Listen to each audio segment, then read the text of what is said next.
बिस्मिल्लाहिर्रहमानिर्रहीम। किसी इलाके ਦੇ ਵਿੱਚ ਕੋਈ ਮੌਲਵੀ ਸਾਹਿਬ ਰਹਿੰਦੇ ਸੀ ਤੇ ਲੋਕਾਂ ਨੂੰ ਅਗਰ ਕੋਈ ਮਸਲਾ ਪੁੱਛਣ ਦੀ ਜ਼ਰੂਰਤ ਪੇਸ਼ ਆਉਂਦੀ ਸੀ ਤੇ ਉਹ ਉਹਨਾਂ ਦੇ ਕੋਲ ਜਾਂਦੇ ਸੀ ਤੇ ਆਪਣਾ ਜਿਹੜਾ ਮਸਲਾ ਹੱਲ ਕਰ ਲੈਂਦੇ ਸੀ। ਤੇ ਉਹ ਜਿਹੜਾ ਵੀ ਬੰਦਾ ਆਉਂਦਾ ਸੀ ਨਾ ਉਹਦੇ ਨਾਲ ਅੱਛਾ ਵਰਤਾਓ ਕਰਦੇ ਸੀ ਤੇ ਜਿਹੜਾ ਮਸਲਾ ਉਹਨੇ ਪੁੱਛਣਾ ਹੁੰਦਾ ਸੀ ਉਹਨਾਂ ਨੂੰ ਉਹ ਦੱਸ ਦਿੰਦੇ ਸੀ।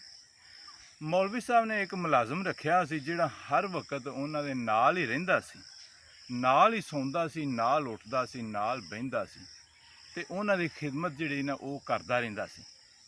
ਸਰਦੀ ਦਾ ਮੌਸਮ ਸੀ, ਬਹੁਤ ਜ਼ਿਆਦਾ ਸਰਦੀ ਲੱਗ ਰਹੀ ਸੀ ਤੇ ਮੌਲਵੀ ਸਾਹਿਬ ਨੇ ਕਿਹਾ ਆਪਣੇ ਮੁਲਾਜ਼ਮ ਨੂੰ ਵੀ ਤੂੰ ਇੰਜ ਕਰ ਵੀ ਬਾਹਰੋਂ ਕੋਈ ਮੋਟੇ ਮੋਟੇ ਉਹ ਪੱਥਰ ਵਾਲੇ ਜਿਹੜੇ ਕੋਲੇ ਹੁੰਦੇ ਨੇ ਨਾ ਉਹਨਾਂ ਨੂੰ ਰੋਸ਼ਨਦਾਨ ਦੇ ਵਿੱਚ ਰੱਖ ਕੇ ਤੇ ਅੱਗ ਲਾ ਕੇ ਤੇ ਉਹਨਾਂ ਨੂੰ ਅੰਦਰ ਲੈ ਕੇ ਆਓ ਕਮਰੇ ਦੇ ਵਿੱਚ, ਤਾਂ ਕਿ ਕਮਰਾ ਜਿਹੜਾ ਨਾ ਇਹ ਗਰਮ ਹੋ ਜਾਵੇ ਤੇ ਸਰਦੀ ਜਿਹੜੀ ਇਹਦੀ ਸ਼ਿੱਦਤ ਕਮ ਹੋ ਜਾਵੇ। ਮੁਲਾਜ਼ਮ ਫਿਰ ਫੌਰ ਉੱਠਿਆ, ਉਹਨੇ ਉਹ ਆਤਸ਼ਦਾਨ ਫੜਿਆ, ਉਹਦੇ ਵਿੱਚ ਮੋਟੇ ਮੋਟੇ ਕੋਲੇ ਰੱਖੇ, ਉਹਨਾਂ ਨੂੰ ਸੁਲਗਾਇਆ ਤੇ ਕਮਰੇ ਦੇ ਵਿੱਚ ਚਲੇ ਗਏ ਤੇ ਜਾ ਕੇ ਮੌਲਵੀ ਸਾਹਿਬ ਦੇ ਸਾਹਮਣੇ ਇੱਕ ਟੇਬਲ ਪਈ ਸੀ ਤੇ ਟੇਬਲ ਦੇ ਉੱਤੇ ਉਹ ਆਤਸ਼ਦਾਨ ਰੱਖ ਦਿੱਤਾ ਤੇ ਉਹਦੇ ਨਾਲ ਜਿਹੜਾ ਨਾ ਕਮਰਾ ਜਿਹੜਾ ਉਹਦੇ ਵਿੱਚ ਹੀਟ ਆਉਣੀ ਸ਼ੁਰੂ ਹੋ ਗਈ ਤੇ ਸਰਦੀ ਦੀ ਸ਼ਿੱਦਤ ਕਮ ਹੋਣੀ ਸ਼ੁਰੂ ਹੋ ਗਈ। ਉਹ ਜਿਹੜਾ ਮੁਲਾਜ਼ਮ ਸੀ ਨਾ ਉਹ ਆਪਣੇ ਕਿਸੇ ਕੰਮ ਵਾਸਤੇ ਸੇਨ ਦੇ ਵਿੱਚ ਆ ਕੇ ਬੈਠ ਜਾਂਦਾ ਤੇ ਮੌਲਵੀ ਸਾਹਿਬ ਜਿਹੜੇ ਨੇ ਇਕੱਲੇ ਹੀ ਉੱਥੇ ਆਤਸ਼ਦਾਨ ਦੇ ਕੋਲ ਬੈਠੇ।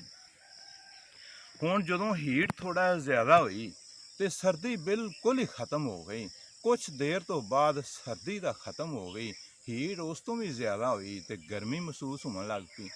ਹੁਣ ਮੌਲਵੀ ਸਾਹਿਬ ਜਿਹੜੇ ਨੇ ਉਹ ਗਰਮੀ ਮਹਿਸੂਸ ਕਰ ਰਹੇ ਨੇ ਤੇ ਬਹੁਤ ਹੀ ਜ਼ਿਆਦਾ ਗਰਮੀ ਹੋ ਗਈ, ਉਹਨਾਂ ਨੂੰ ਗਰਮੀ ਤੰਗ ਕਰਨ ਲੱਗ ਪਈ। ਇੰਜ ਮਹਿਸੂਸ ਹੋਣ ਲੱਗ ਪਿਆ ਜਿਵੇਂ ਮੌਸਮ ਹੀ ਗਰਮੀ ਦਾ ਹੋ ਗਿਆ।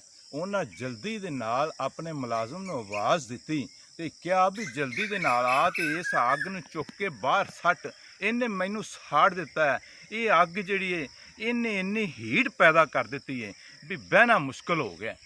ਮੁਲਾਜ਼ਮ ਜਲਦੀ ਦੇ ਨਾਲ ਆਇਆ ਤੇ ਉਹਨੂੰ ਆਣ ਕੇ ਦੇਖਿਆ ਤੇ ਮੌਲਵੀ ਸਾਹਿਬ ਕਹਿ ਰਹੇ ਨੇ ਵੀ ਮੈਂ ਤੈਨੂੰ ਕਦੇ ਦਾ ਆਵਾਜ਼ਾਂ ਲਗਾ ਰਿਹਾ, ਤੈਨੂੰ ਮੈਂ ਇਹ ਗੱਲ ਕਹਿ ਰਿਹਾ ਵੀ ਐਸ ਆਤਸ਼ਦਾਨ ਨੂੰ ਚੁੱਕ ਲੈ, ਇਹਨੂੰ ਗਲੀ ਦੇ ਵਿੱਚ ਸੁੱਟ ਜਾਂ ਇਹਨੂੰ ਸੇਨ ਦੇ ਵਿੱਚ ਲੈ ਜਾ, ਇਹਨੇ ਤਾਂ ਮੈਨੂੰ ਜਲਾ ਦਿੱਤਾ ਹੈ, ਮੈਨੂੰ ਸਾੜ ਦਿੱਤਾ ਹੈ। ਕਮਰੇ ਦੇ ਵਿੱਚ ਹੀਟ ਬਹੁਤ ਜ਼ਿਆਦਾ ਹੋ ਗਈ ਹੈ ਤੇ ਮੇਰੀਆਂ ਤਾਂ ਲੱਤਾਂ ਸੜਦੀਆਂ ਪਈਆਂ, ਮੇਰੇ ਪੈਰ ਸੜ ਗਏ ਨੇ, ਮੇਰਾ ਸੀਨਾ ਸੜ ਗਿਆ, ਇੰਨੀ ਇਹ ਹੀਟ ਦੇ ਰਿਹਾ।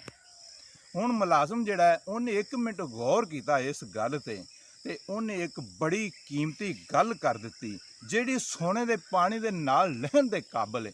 ਮੁਲਾਜ਼ਮ ਕਹਿੰਦਾ ਮੌਲਵੀ ਸਾਹਿਬ ਅਗਰ ਤੁਹਾਨੂੰ ਹੀਟ ਮਹਿਸੂਸ ਹੋ ਰਹੀ ਹੈ ਤੁਸੀਂ ਆਪਣੀ ਕੁਰਸੀ ਜਿਹੜੀ ਥੋੜੀ ਜਿਹੀ ਪਿੱਛੇ ਕਰ ਲਵੋ, ਹੀਟ ਕਮ ਹੋ ਜਾਵੇਗੀ।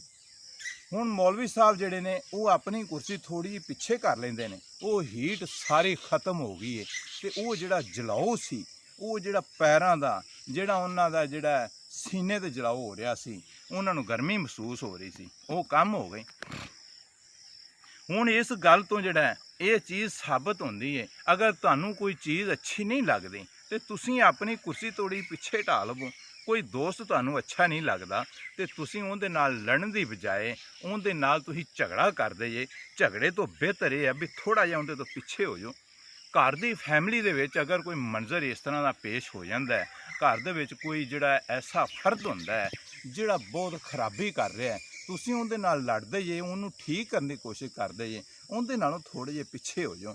ਥੋੜ੍ਹਾ ਜਿਹਾ ਪਿੱਛੇ ਜਿਹੜਾ ਹੋ ਜਾਣਾ ਹੈ, ਆਪਣੀ ਕੁਰਸੀ ਨੂੰ ਸਰਕਾ ਕੇ ਪਿੱਛੇ ਕਰ ਲੈਣਾ, ਇਹਦੇ ਨਾਲ ਬੜੀਆਂ ਵੱਡੀਆਂ ਲੜਾਈਆਂ ਖਤਮ ਹੋ ਜਾਂਦੀਆਂ ਨੇ, ਝਗੜੇ ਖਤਮ ਹੋ ਜਾਂਦੇ ਨੇ। ਲੇਕਿਨ ਅਗਰ ਤੁਸੀਂ ਸਮਝੋ ਵੀ ਮੈਂ ਆਪਣੀ ਕੁਰਸੀ ਪਿੱਛੇ ਨਹੀਂ ਕਰਨੀ, ਮੈਂ ਅੱਗੇ ਹੀ ਰਹਿਣਾ, ਉਹ ਦੂਸਰਾ ਆਦਮੀ ਵੀ ਅੱਗੇ ਹੀ ਆਉਂਦਾ ਤੇ ਬੜੀ ਵੱਡੀ ਇੱਕ ਲੜਾਈ ਬਣ ਜਾਂਦੀ ਹੈ। ਇਸ ਚੀਜ਼ ਨੂੰ ਅਗਰ ਤੁਸੀਂ ਆਪਣੇ ਅੰਦਰ ਜਿਹੜਾ ਸਮੋ ਲਿਆ, ਇਹਨੂੰ ਯਾਦ ਰੱਖਿਆ, ਆਪਣੇ ਦਿਮਾਗ ਦੇ ਵਿੱਚ ਇਹ ਚੀਜ਼ ਬਿਠਾ ਲਵੋ ਵੀ ਜਦੋਂ ਵੀ ਕੋਈ ਮੰਜ਼ਰ ਇਸ ਤਰ੍ਹਾਂ ਦਾ ਪੇਸ਼ ਆ ਜਾਵੇ ਤੁਸੀਂ ਥੋੜ੍ਹਾ ਜਿਹਾ ਪਿੱਛੇ ਹਟ ਜਾਣਾ।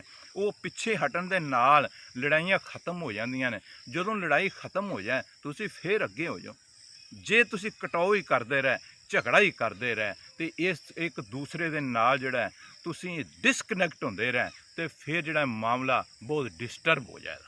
ਅਗਰ ਤੁਹਾਨੂੰ ਮੇਰੀ ਵੀਡੀਓ ਅੱਛੀ ਲੱਗੀ ਹੈ ਤੇ ਇਹਨੂੰ ਅੱਗੇ ਲਾਜ਼ਮੀ ਸ਼ੇਅਰ ਕਰ ਦੇਣਾ, ਚੈਨਲ ਨੂੰ ਸਬਸਕ੍ਰਾਈਬ ਕਰਕੇ ਵੀਡੀਓ ਨੂੰ ਲਾਈਕ ਕਰ ਦੇਣਾ। अस्सलामु अलैकुम व रहमतुल्लाहि व बरकातुहू।